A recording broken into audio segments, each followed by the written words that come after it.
welcome to 3 Count Commentaries. This is your host, MagMongoSlade.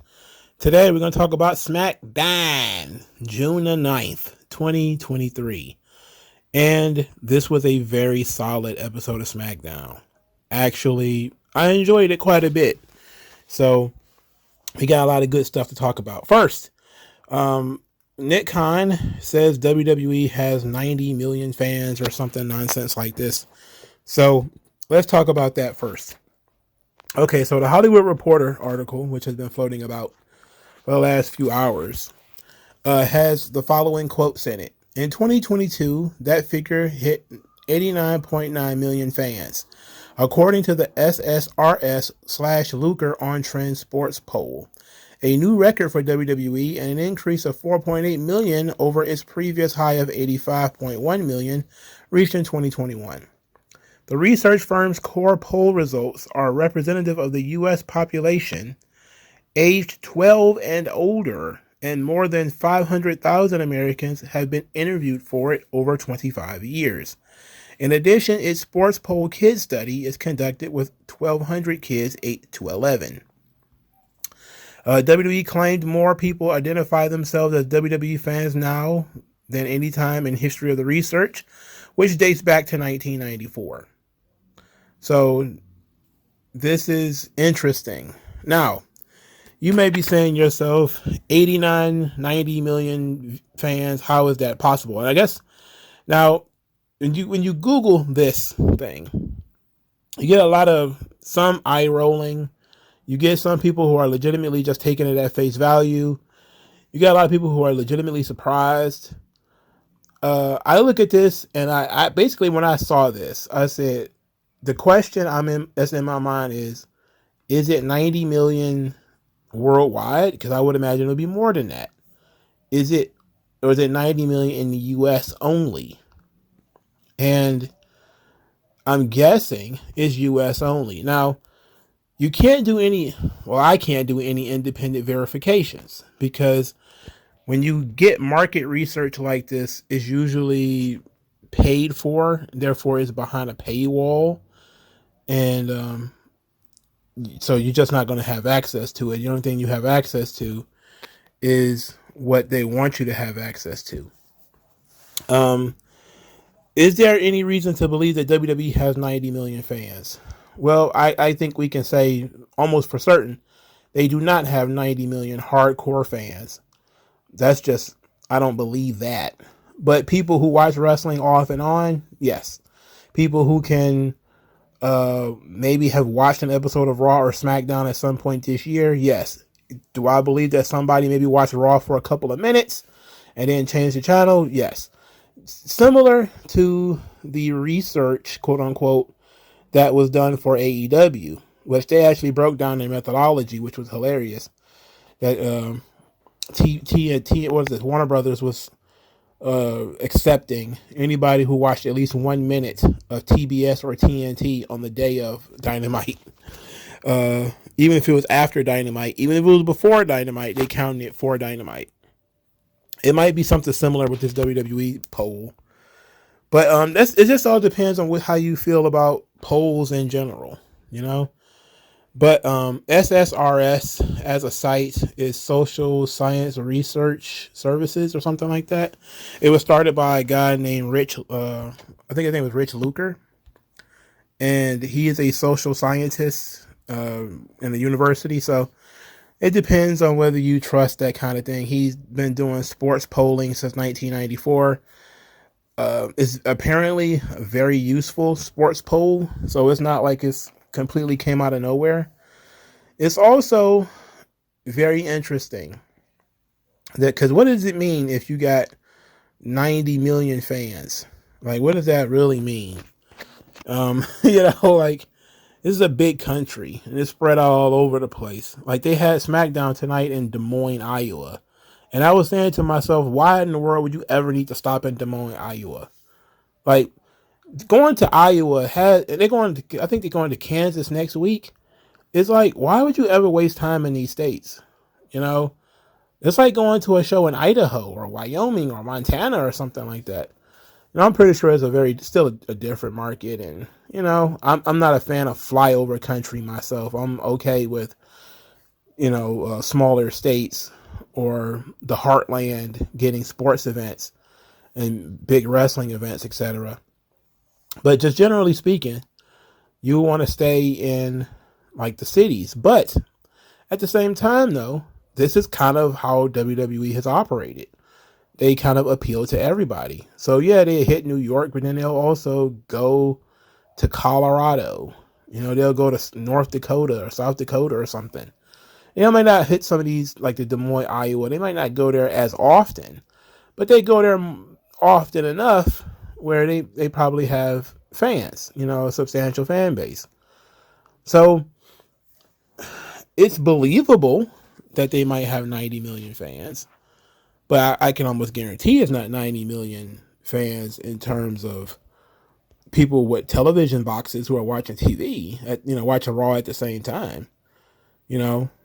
I just don't believe that in the numbers that you would look at in terms of television ratings and even Peacock buys, because Nick Khan in this same article talked about Peacock buys. He says, quote, if you look at the WWE network in the United States, which was our direct-to-consumer service, which we shuttered to go into the Peacock deal, we had 2 million subscribers. All of them have migrated to Peacock. Millions plus millions more who NBCU would tell you are directly attributable to WWE in terms of paid subscribers. We are talking about 22 million paid subscribers, millions of them, and I can't say exactly how many million.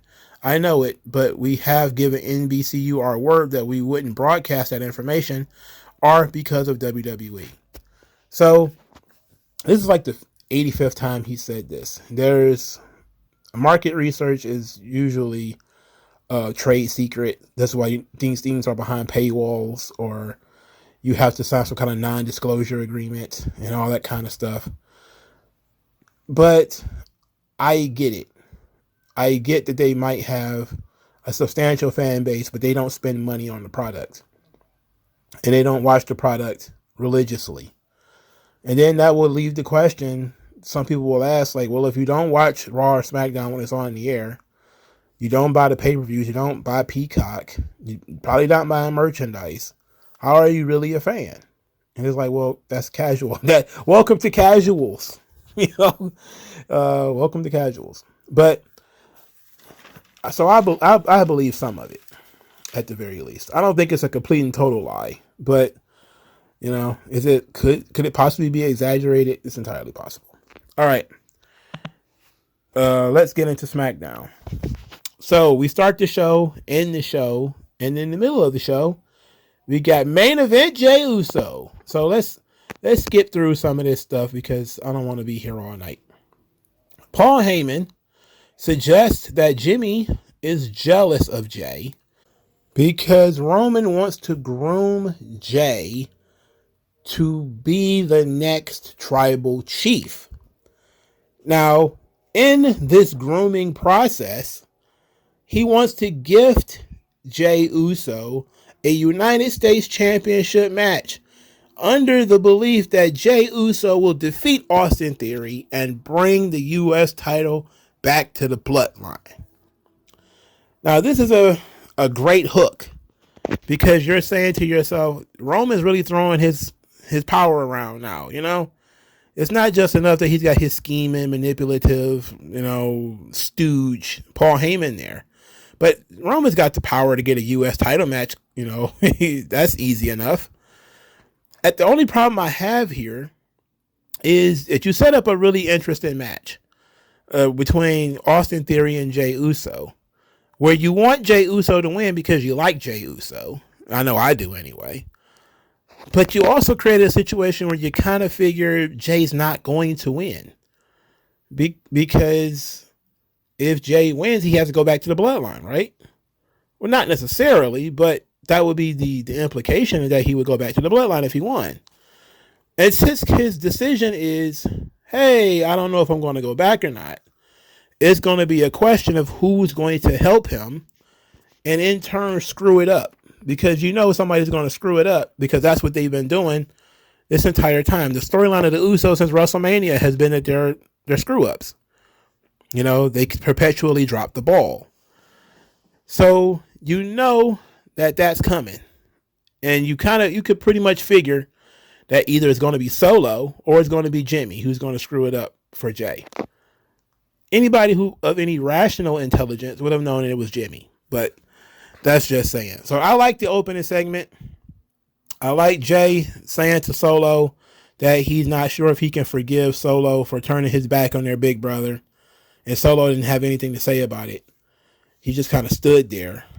I like that. I like the tension between them. You know, the idea that Roman prefers Jay to Jimmy runs contradictory, of course, to the early part of the Bloodline story, where Roman was clearly trying to put Jimmy over, as Jimmy was the guy, and Jimmy had all this ability, you know, and he liked Jimmy more than he liked Jay, and all this kind of stuff. Now, we know that Roman's just being abusive, and part of the manipulation is actually talking out of both sides of your face. So, that was very interesting. So, following this, Sami Zayn, Jey Uso backstage. Sami Zayn tells Jay that the honorary Uso time was one of the best times of his career, one of the best times of his life. And he knows that Jay loved it too, and that they should still be doing this, but they couldn't because of Roman Reigns, and because Roman Reigns continued to push and demand that Jey Uso prove himself. And he says that they could still be having fun together, laughing and joking, but they can't do it while Roman Reigns is around. And he says that he tried his best to keep everything together, but he got tired of being tested. And he wanted Jay to know that the bloodline needs Jay more than Jay needs the bloodline. And I thought that was a nice line to leave it with.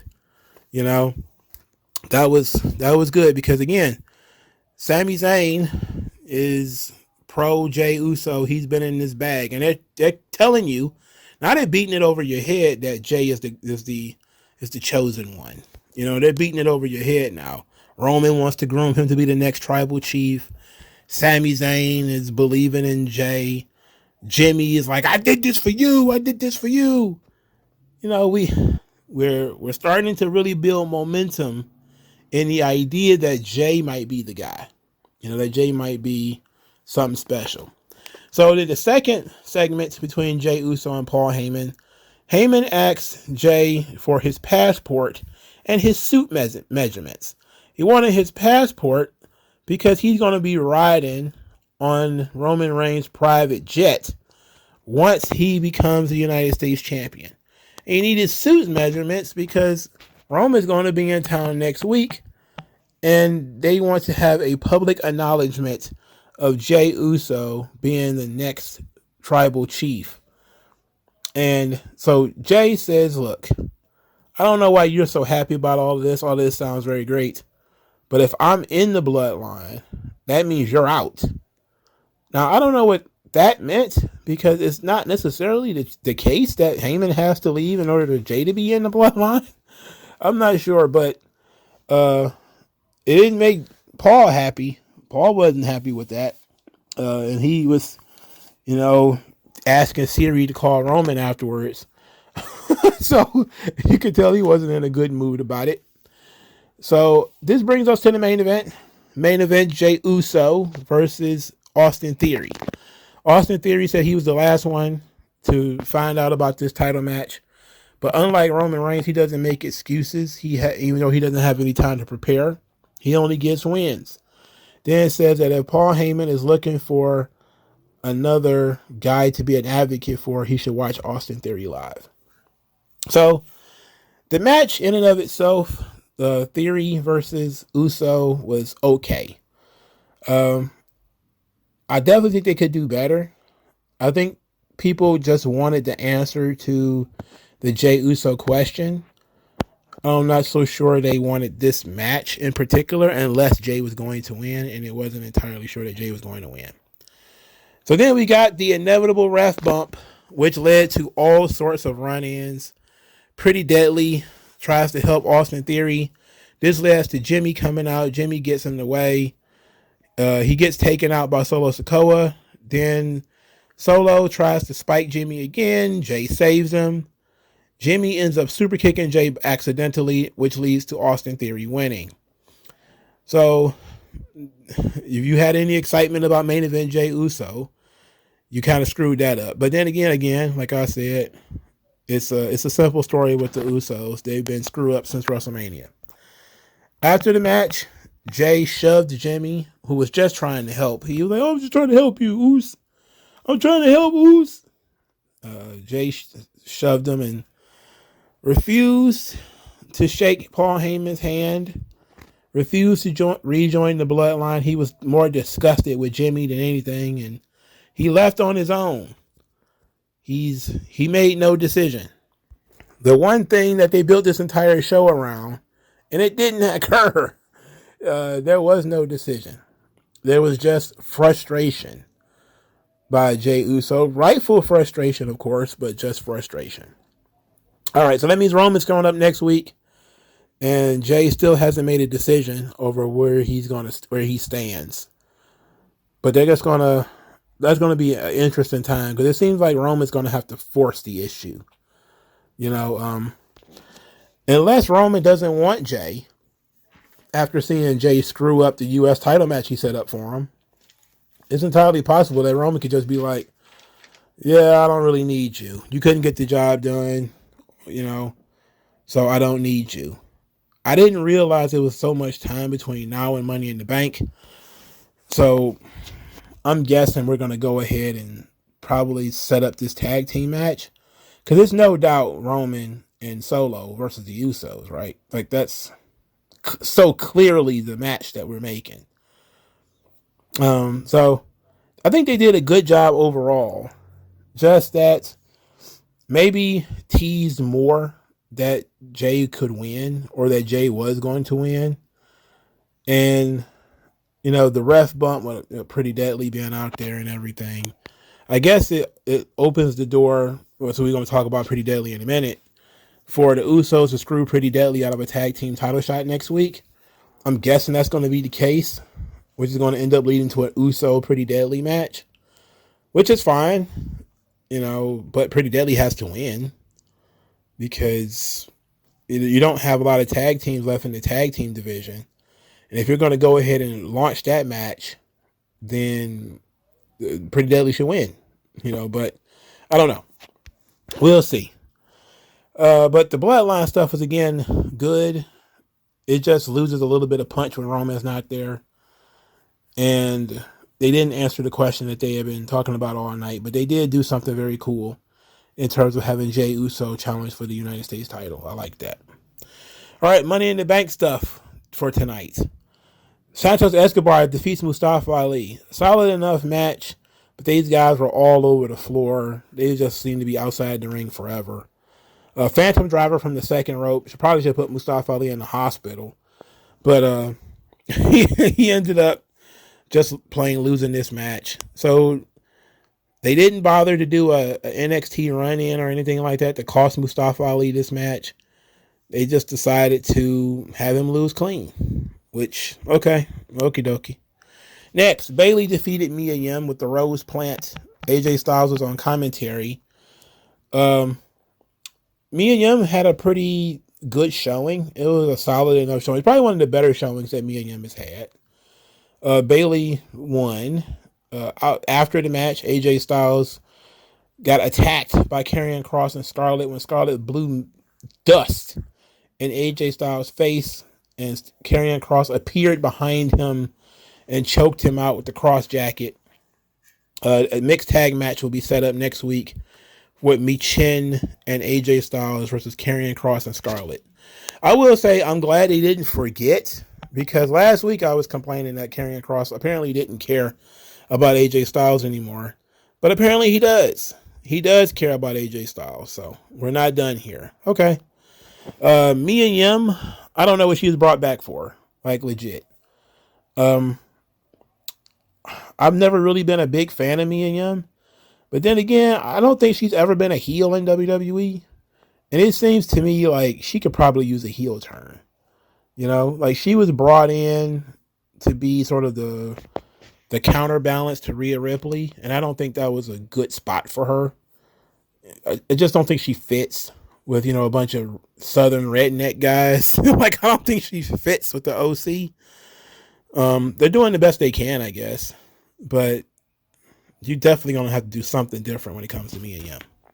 Money in the Bank qualifier, the third, Butch defeated Baron Corbin.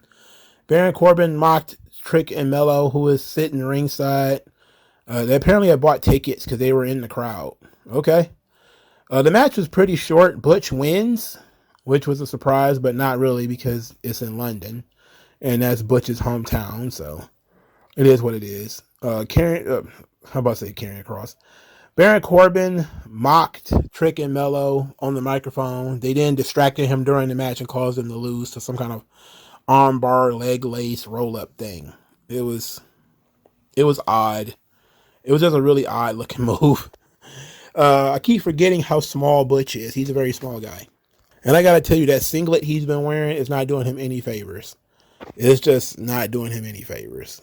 And I'm wondering how much longer he's going to be Butch, because eventually they're going to have to wean this character out of the way, right?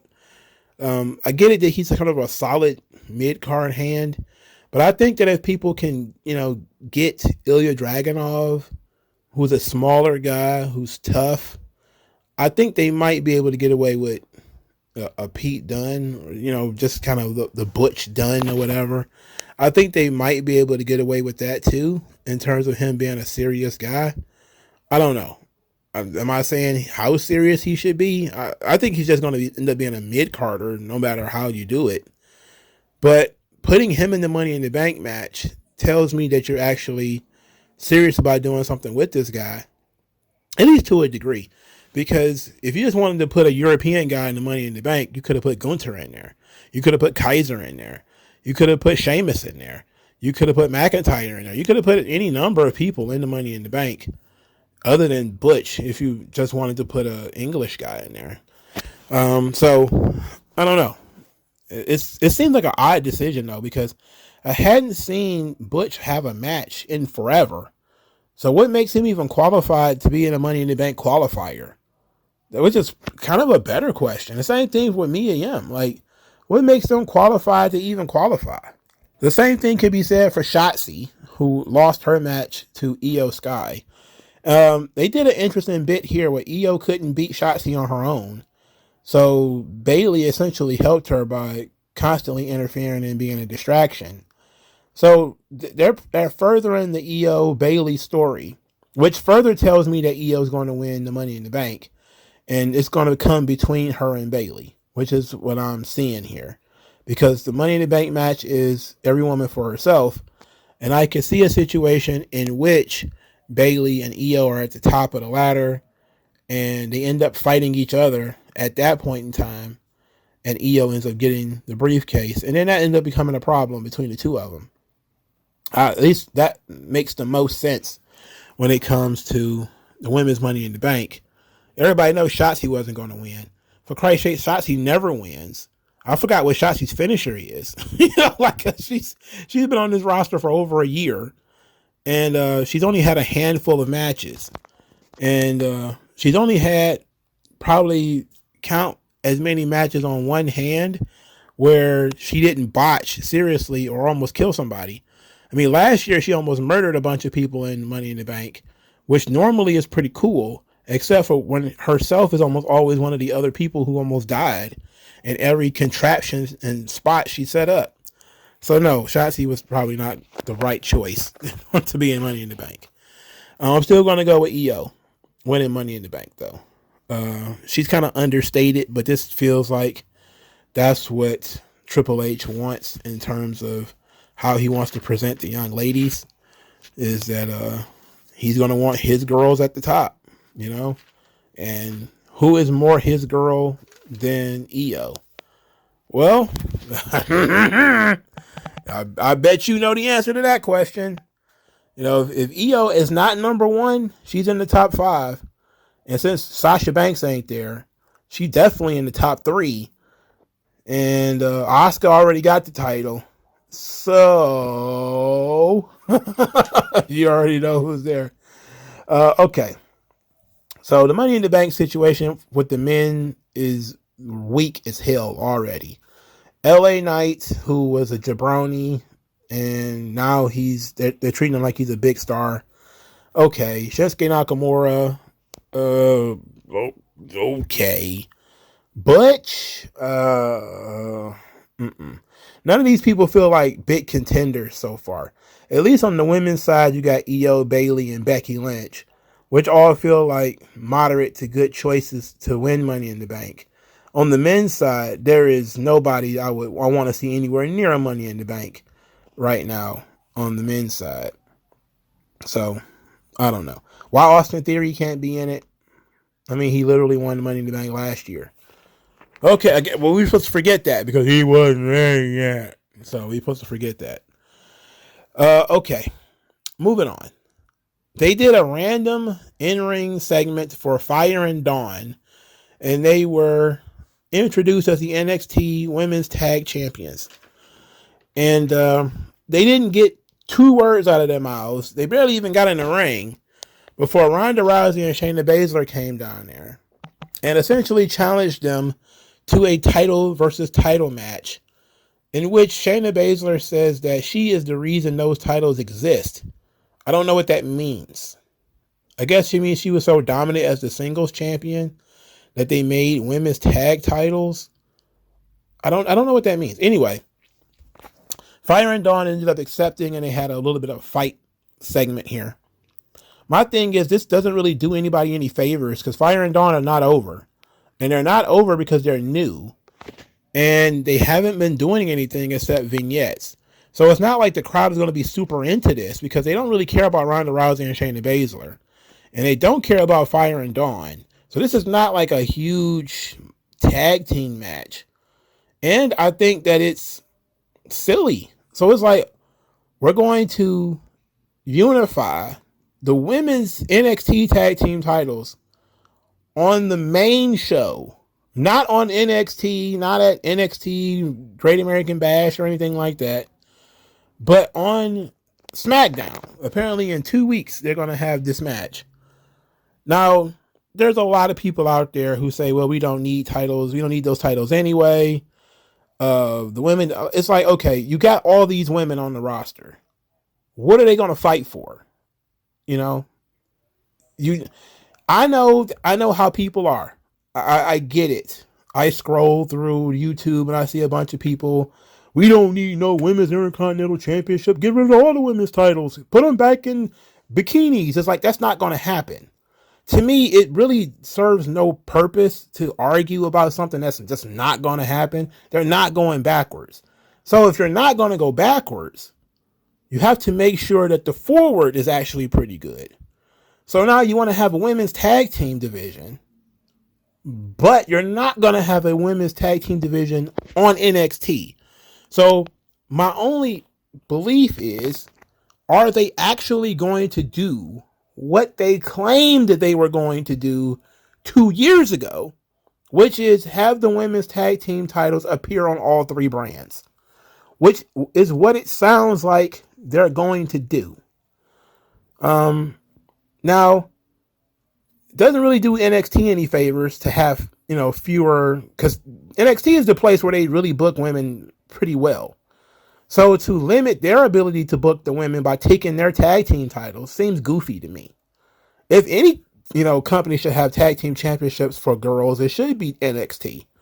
They're the only ones who know how to book women. And that audience is far more accepting of, and the women can get over a little bit easier on NXT than they can on the main roster. So the idea that they're going to unify these titles, it's a big shrug for me because I don't care that much. But since I know they're not going backwards and they're not going to start going back to bra and panties matches because, it's not 1998 anymore. I don't know how many times I have to say that on this channel. But it's weird that people, I'm saying you can't go back. You can't put the toothpaste back in the tube.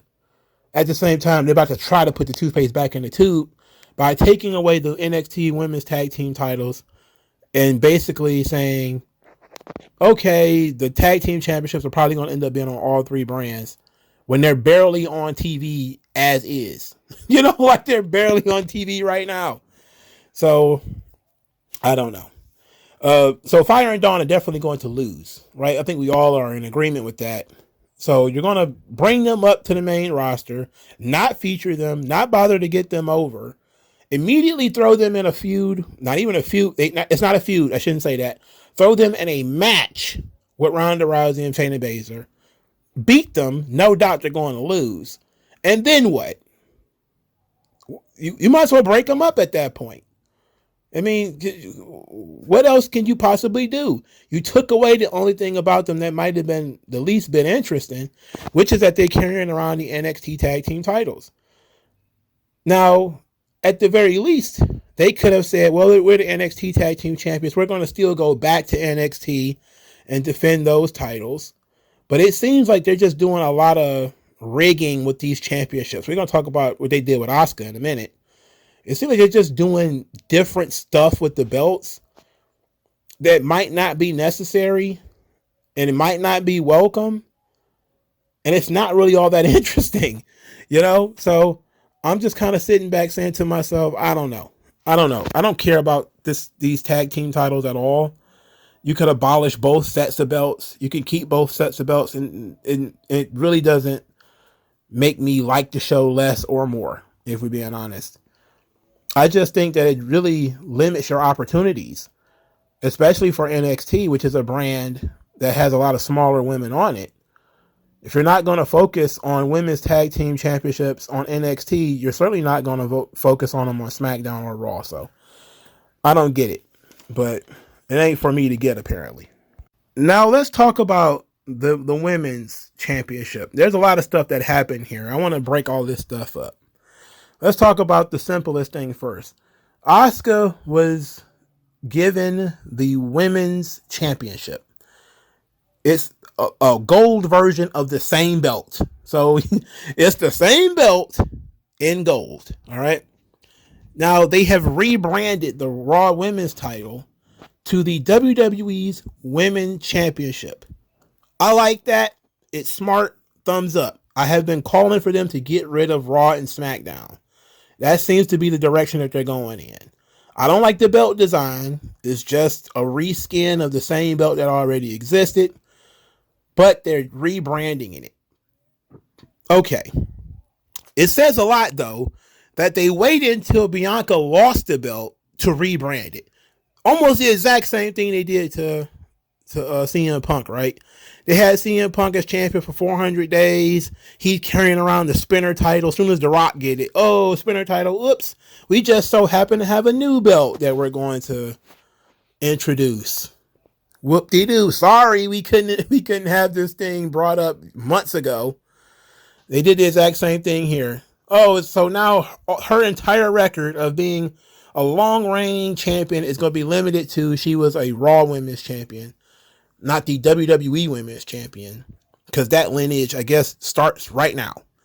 Now, I'm guessing this is, again, had the same situation with the World Heavyweight title. Is this lineage for the WWE Women's Championship the same one from the 90s? All right. Is it the same title from the Ruthless Aggression era before they created the Divas title? Is it the same belt? If no, then everything Bianca did has just been chucked in the garbage. If yes, everything Bianca just did gets chucked in the garbage, because now the Raw and SmackDown women's title era is over. And now people are not really going to be looking at those as, I guess you could say, world title reigns. They're going to look at this as sort of a world championship. I think the rebrand was necessary because everybody hates SmackDown Women's Champion, Raw Women's. Everybody hated that. I don't think anybody liked the name or the branding. And it allows for more flexibility when you get rid of the name. You get rid of that branding, that SmackDown, that Raw Women's title. Now, of course, it begs the question, what are they going to do with Rhea Ripley's title? They're going to have to gift her a new belt, right? But what is it going to be called? Now, a lot of people have said it's going to be the Women's Universal Championship, which is what the idea I pitched almost a year ago. I think Bayley was the champion when I first pitched The WWE rebranding that title to the WWE Women's Universal title. So we're probably talking something closer to 3 years ago in terms of me saying that they need to rebrand these titles. I don't want the titles to sound so similar, though. Like, I don't want it to be Women's World Champion, WWE Women's Champion. That's essentially the same damn belt, okay? So I'm guessing Universal Champion is probably going to end up being the name for the belt that Rhea Ripley has. And they're probably going to create a plate that looks just like the plate that Seth Rollins has, except the straps are going to be white. That's going to be my guess. And Triple H is going to have his girls in place, and all of Vince's girls are going to be pushed to the side. So, you got rid of the lineage, you've changed it, and, the Triple H is slowly but surely, he's Pac-Man in the entire WWE. He's doing it in increments, Oh, it seems just about right for so-and-so to lose and then get pushed to the side. Now we're going to, in that spot, we're going to push one of my guys. Alexa Bliss got pushed to the side. Lacey Evans got pushed to the side. Now Bianca Belair's been pushed to the side. We're just going to just start nudging people out of the way, rebranding titles. We're just going to do little things here and there. I think Vince was the guy who created the NXT tag team titles. So now they got to get rid of those. And it just seems to be like a real eyebrow raising situation where you kind of like, is all of these changes really necessary? Now, rebranding the titles, yes. But, not utilizing people who are actually talented, not utilizing people who are over because you would prefer to try to force people to care about Mia Yim and Candice LeRae and Damage Control. It's like, no matter what you do with Damage Control, it's just not working. I don't know. But rebranding the title is fine. Now, that was the first thing. Asuka's belt looks just like Roman's belt. And it has a more respectable name. Now, in order to keep Bianca from crashing this thing, they promised her a title match. They promised her a rematch. So that she won't crash Asuka's announcement. So instead, Charlotte crashed Asuka's announcement. When she was told that she had to get in line, she said she don't get in line, she is the line. Then she challenged Asuka to a match. Immediately got the match. And I'm just sitting here like, okay. Adam Pearce just promised Bianca Belair her title, a rematch. And then he immediately was like, you know what? No, we're going to do Charlotte. And then not even at the pay-per-view, we're going to do Charlotte the day before the pay-per-view. So the match is actually going to be in London, but it's going to be on SmackDown. It's not going to be at Money in the Bank. So is Asuka not defending the title at Money in the Bank? What's the point of that? What is the point of this match? Now, something tells me, it's something that's nagging in the back of my mind, that Charlotte's going to win this title. Now, because Asuka has it. And typically speaking, when Asuka has a title and Charlotte shows up, Charlotte is the one who beats her for it. And something is telling me that is what's about to happen. And I don't like it. I don't like it because it feels ham-fisted. Charlotte had to do literally nothing to get this rematch. Now, I know stars get treated special. I'm the one who said that. But when you're not doing anything storyline wise, you need to create storylines, and it seems to me that maybe, and it's entirely possible, that Bianca screwed this whole thing up and she interferes and she's going to cost Charlotte the title. Now, trying to get people to believe that Charlotte is a babyface, that's always going to be a short-term thing. That's never going to be a long-term thing. That never works more than a couple of weeks. Okay, so by the time we actually get to London, Charlotte's probably going to be a heel again because she can't help but be who she is, and that makes people not like her. So I'm looking at triple threat situation here. But something is also telling me that Charlotte's going to win that title. But I don't want Charlotte to win the title. I think we just got a nice little, like, we're not getting a full breather away from Asuka and Charlotte, because they're constantly, like, Asuka has won a championship every single year she's been on the roster. Every single year. She's won something huge. She's won Money in the Bank. She's won a title or tag team title or something. She's won a belt every year she's been on the roster. That's a good career. That's a really good run. Charlotte has been champion for long stretches amounts of time. Why not put Charlotte in the Money in the Bank match rather than giving her a title match up front? That's the thing that really kind of like, okay, you could have easily put Charlotte in the Money in the Bank match, and she wouldn't have, still don't think you should have put her over in it, but at least make her earn it, you know? So, I don't know. But Asuka and Charlotte, they have good matches, and since that's all Triple H cares about, I can see that being the situation. It's like, oh, it's a match that hasn't happened in a while, like a year or so. And they always have good matches against each other, and we think it'll draw on television. So let's go with Asuka versus Charlotte. And even though I'm just kind of like, I don't know. So the thing with Bianca comes in because she had an attitude that Adam Pearce basically lied to her and said that she was going to get her rematch if she didn't crash the thing. And then he gave a title match to somebody who crashed the thing, which defeats the whole fucking purpose of you saying, please don't come out there. I want to make this special. If you're just going to reward the motherfucker who came out there and ruined it. It makes no sense. So she's got an attitude, which makes sense because, you know, this guy just basically lied to her right to her face. She's upset that Asuka, you know, she wants to fight Asuka. Are we running a thing here where she says she's going to get her lick back? Is it possible, if we're not going to do the triple threat thing, that we're going to do something even worse?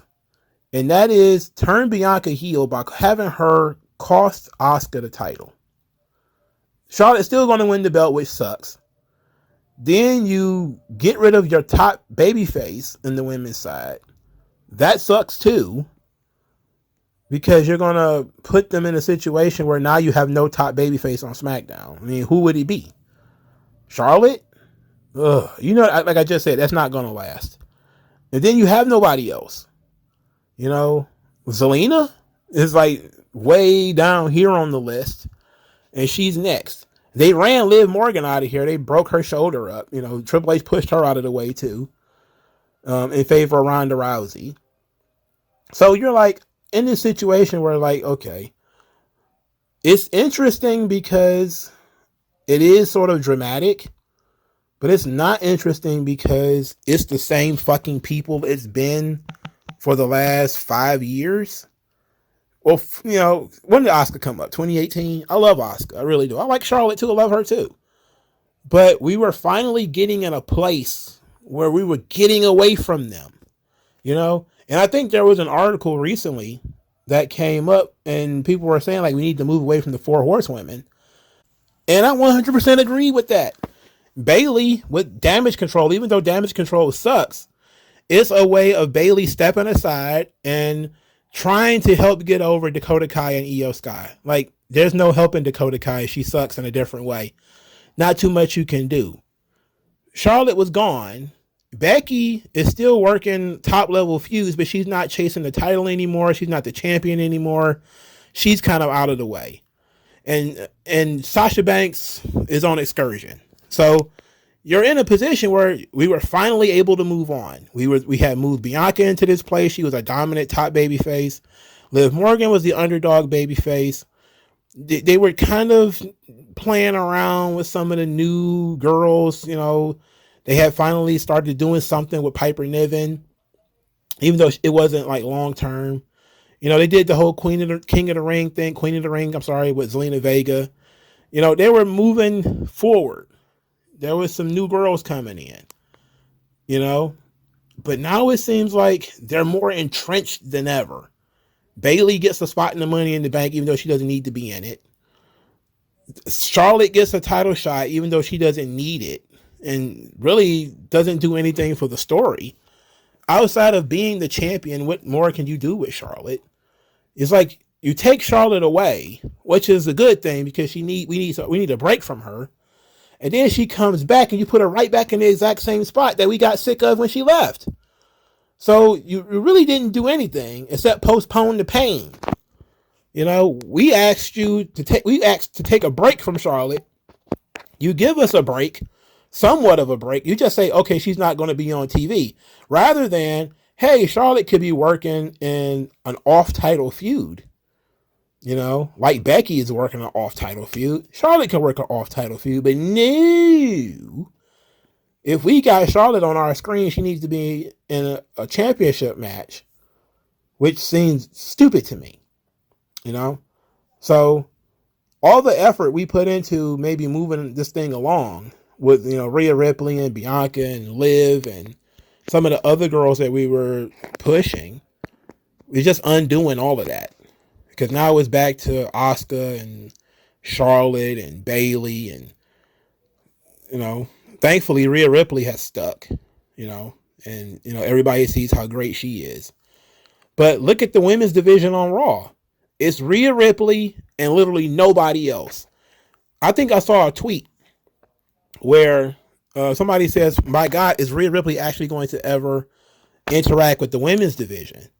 And it was interesting because it is almost China-like in that way, where they're more focused on Rhea Ripley intimidating men and body slamming guys and all this kind of stuff. And nobody is in any way trying to win that title from Rhea Ripley. Nobody is cutting promos on Rhea Ripley. Nobody is threatening Rhea Ripley. Nobody is even talking about Rhea Ripley. Every time she pops up, she's staring down with some dude, or she's about to slam with Solo, or she's about to throw hands with Cody. And you're like, what the fuck is going on here? She's the women's champion. Why is she not feuding with women? So you're in a situation where on Raw, there is no women's title feud because the women's champion is too busy feuding with men. And on SmackDown, it's the same people it was 4 years ago. So we're in a situation where this sucks. All right. This whole thing sucks. I like all the players. I don't think there's been a name I've said that I don't like. I like Rhea Ripley. I don't like the usage of Rhea Ripley. I like Charlotte. I don't like the usage of Charlotte. I like Asuka. I'm not even minding that Asuka is the champion right now. I just don't like the idea of Asuka potentially losing the belt to Charlotte. Or even losing it back to Bianca. Because when I look at the Money in the Bank situation, my only thing is Io has to win. Because then we can actually move on from the Full Horsewomen. It's still somebody we've been watching get pushed for the last several years because Io was pushed very heavily in 2020 as a dominant women's champion in NXT. So it's still a Triple H girl that we've seen him push before. And he's just going to find a different way of doing it again. So we're still kind of stuck in a stale situation where we're not seeing new players come in. But at least Io is new to this situation. She's at least new to the main roster audience. So that's a benefit. But all of the women at Triple H came back. He's not doing anything with them. I know we say this every week. He's doing nothing with Mia Yim. He's doing nothing with Emma. He's doing nothing with Candice LeRae. Nothing with Piper Niven. We went through all the trouble of changing her name to get the pop and everything. We're not doing nothing with her. We brought back Trish Stratus, you know, so we can help push Zoe Stark, who sucks. You know, it seems like if you suck really bad, Triple H has no issue pushing you. If you have charisma and actually know how to do your fucking job, then Triple H has no use for you. You know, like, oh my God, you can cut promos and people actually like you. We can't have that. Get to the back of the fucking line. Where's your graps? We trying to get graps people here. And then you end up with just an audience that's kind of snoozing on the women's division again. It's like, I agree with most people. Liv Morgan, not that good. But if Liv Morgan gets the people up, then you give people Liv Morgan. All right. If, you know, you may not think that certain people are any good, but if they get the audience rowdy, That's who you should push. I take it back to, I think, what was it, last week or 2 weeks ago, where Lacey Evans comes out is the only person who gets a reaction when she talks on the microphone, because she's the only one who acknowledged the crowd. And everybody else comes out to dead fucking silence. Everybody else came out to dead silence. And you're sitting here thinking to yourself, like, Triple H is going to put the spotlight literally on everybody except the person who's getting the reaction. Literally everybody else. It makes no sense. You know, it's probably going to be a situation where she's going to end up being like LA Knight. You know, where LA Knight gets beat like a drum for 2 months, and then all of a sudden, gets over, and now they're pushing him. Okay, I guess that's what it has to take. But also, when you can't get on TV, you can't get over. So it is what it is. But I was watching Money in the Bank last year, and you see a guy like Riddick Moss was in Money in the Bank last year. And you say to yourself, man, that guy had a lot of potential. What happened to him? Triple H happened. That's exactly what happened. Austin Theory won Money in the Bank last year. You're like, man, what happened to that guy? Triple H happened. You know, so you're sitting here looking and you're like, man, we're missing out a lot. You know, they did a Lashley vignette on this show. I forgot Lashley even worked here. He's not in Money in the Bank. He wasn't at WrestleMania. He wasn't in Saudi. They're not doing anything. Why did you have Lashley on your roster? You're not doing anything with the guy. Nothing. Is he injured? If he's injured, say he's injured. I don't see that he's injured. I see that he's just been like a healthy scratch. He's not doing anything. Why? Why is that? You know, it doesn't make sense. But that's the situation we're in. Grayson Waller. We keep doing Grayson Waller effects. He's not cutting live promos in front of the audience and doing what he does best. You know, he's now being utilized like The Miz without having the time that The Miz works because he's got time in. You know, The Miz was in WWE for years before he did the first Miz TV segment. Grayson Waller has been on the main roster a month, and this is about to be the third Grayson Waller effect. We don't even know what this means anymore. If you're a casual, what does the Grayson Waller effect mean? He hasn't been on TV long enough to talk about himself in order to talk about what it means. So they're just throwing this kid out there, and this kid is in his 30s. You know, it's like you don't have a lot of time to screw around with this guy. I don't know, man. But you know who gets a lot of TV time? Kevin Owens, Sami Zayn. They're on this show again. Pretty Deadly started mocking them. And then the Brawling Brute showed up. Then the Good Brothers showed up. Then Street Profits showed up. Everybody stepped from the ether. And that led Kevin Owens to have a seizure about everybody's coming out and nobody's talking about each other. What's going on out here? I can't handle this. I'm like, why is this his gimmick now? Why is being a spaz about people showing up his gimmick? I don't like this. It sucks. Then again, I don't like Kevin Owens anyway. So, I mean, how can it get any better? So, they're going to create a tag team gauntlet for the number one contendership. I hate gauntlet matches. I really do. I don't understand why we can't make this simpler. You know, we got to have a gauntlet. So, I'm guessing Pretty Deadly is going to win this gauntlet. They better win this gauntlet because literally nobody else matters in this thing because they don't put any emphasis on it. The Brawling Brutes thing died as soon as Triple H took over. Really, you know, he really doesn't do anything with them. Why on earth did he rehire these guys? For all intents and purposes, Gallows and Anderson, the Good Brothers, the Bullet Club, whatever you're calling them, are gigantic sacks of wheat. You could literally replace them with a bag of laundry and nobody would notice. All right? Literally, only AJ Styles will be the only one who would notice because he's the only one who cares about these guys. They're over with him. Everybody else looks at these guys like they look at shit on the streets of San Francisco. Utter disgust and surprised to see it there. Surprised that there's so much of it, by the way. Anyway, then you have the LWO, Cruz del Toro and Joaquin Wilde, who ain't won a match since Trump was in office. I don't understand how they even get in this match. How is this happening? So they're going to have a gauntlet. And the Street Profits ain't won the match in a long time either, as long as I checked. So whatever. It doesn't matter. The tag team match, the tag team situation has taken a huge nosedive since they took the Usos out of it, which is kind of talks about how important the Usos were to tag team wrestling. Also, the New Day got hurt. And I know a lot of people don't care about New Day, but they were one of the many glues to the tag team division of WWE. It just seems like the tag team division in general has taken a huge nosedive, both men's and women's.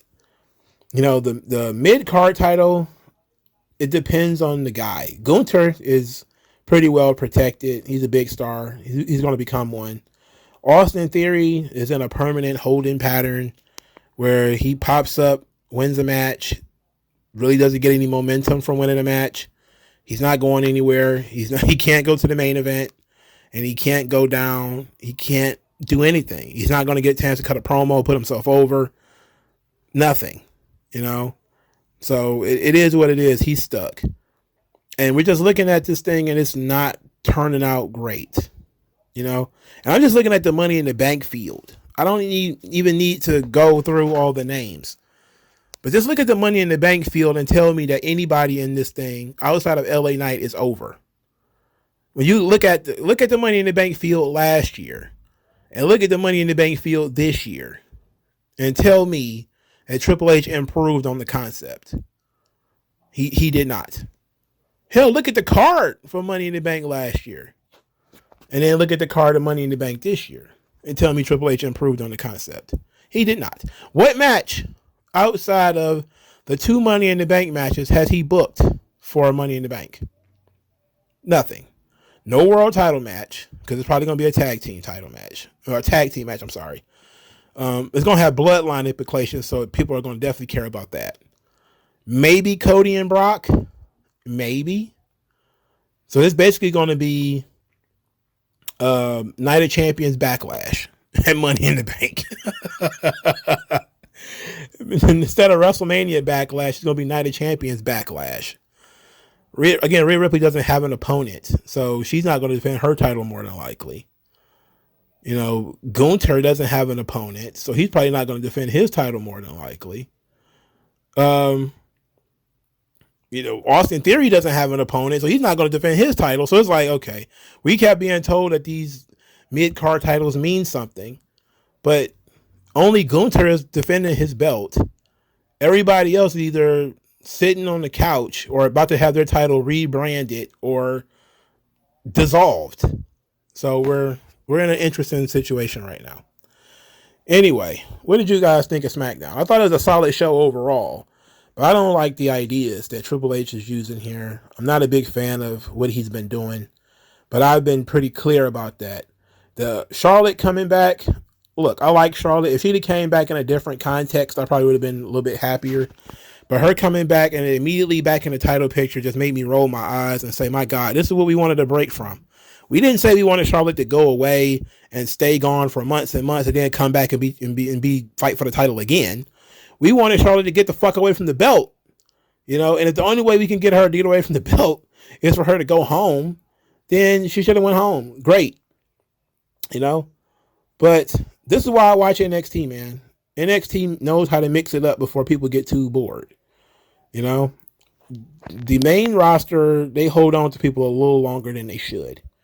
And I know a lot of people are like, well, what about Roman Reigns? He's been at the top for 3 years. Roman Reigns is still drawing. People are reacting more now than they did at the beginning, which was pretty clear because there was no crowd at the beginning. But even when the crowds came back, he's drawing more money now and making more money now. So it makes sense for him to still have the title, and still be getting pushed.